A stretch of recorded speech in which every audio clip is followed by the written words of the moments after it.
Okay, as discussed, we're going to be using Cloudinary as the storage for our photos that we're going to let our users add to our application.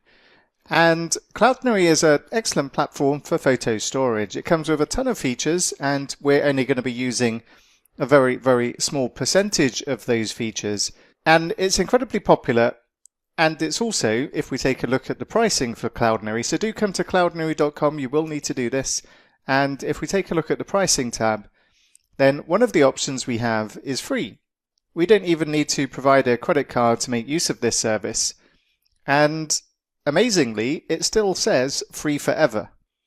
And that's been the case literally forever. So that's not a lie either. That's something that genuinely does seem to be the case.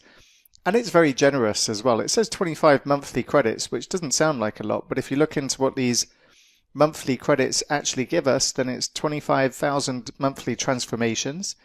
So we can transform our images in some way. We can crop them, we can optimize them, we could do various things with the image in Cloudinary.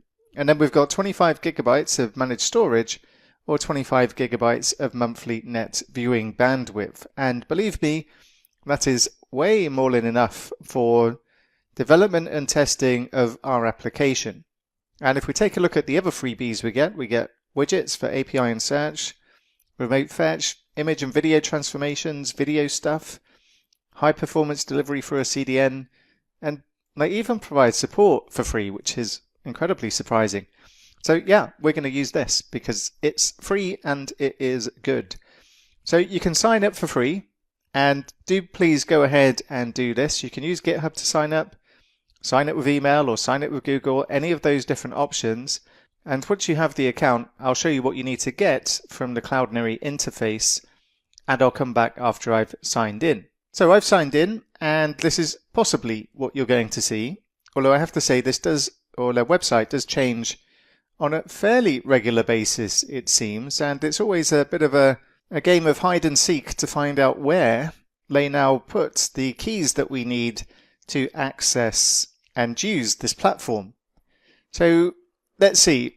At the top here, this I recognize as the cloud name, but that's not quite what we're looking for in terms of keys. And then we've got various different tabs. And like any big platform, then the bigger it gets, the more there is to look at. And inside the media library, if we take a look at this, I've been using this for many, many different projects now. So there's probably a whole bunch of images and assets inside here from other users that are playing around with the demo stuff I've put out there on this particular Cloudinary account. So typically I use folders nowadays to organize and store the images. And I can see I've got a bunch of demo stuff inside here. But what I really want to get to is where the API keys are. And if I take a look over in the settings down here, then potentially this is where we can get our keys from. And sure, inside the settings we have the API keys. And I've had this account for quite some time, and I've yet to scratch 1% of monthly usage, no matter how many images I seem to upload. I'm sure that'll be different when you're in production and thousands of users are using it, but for the stuff that I'm putting out there that uses this stuff, I rarely get above 1% of usage. So inside the product environment settings, we do have our API keys, and I have my active key here. So again, that's not quite as convenient as it used to be to get this detail.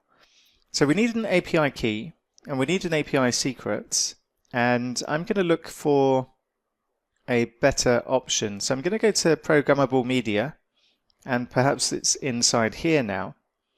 And sure, this is what I'm looking for. So in the product environment credentials, then we've got our cloud name, we've got our API key, and then we've got the API secret. Now we're going to need these 3 bits of information to be able to upload an image into Cloudinary. And the first 2, even though this one's called API key, it's not a secret key. I don't mind you seeing this, you can't do anything with this all by itself. The API secret, as per its name suggests, is the one that we need to keep confidential. So I will not be displaying this one, but do please grab these keys and note them down, or just come back to here as and when we need them, and we'll be able to make use of Cloudinary. which we'll take a look at setting up next.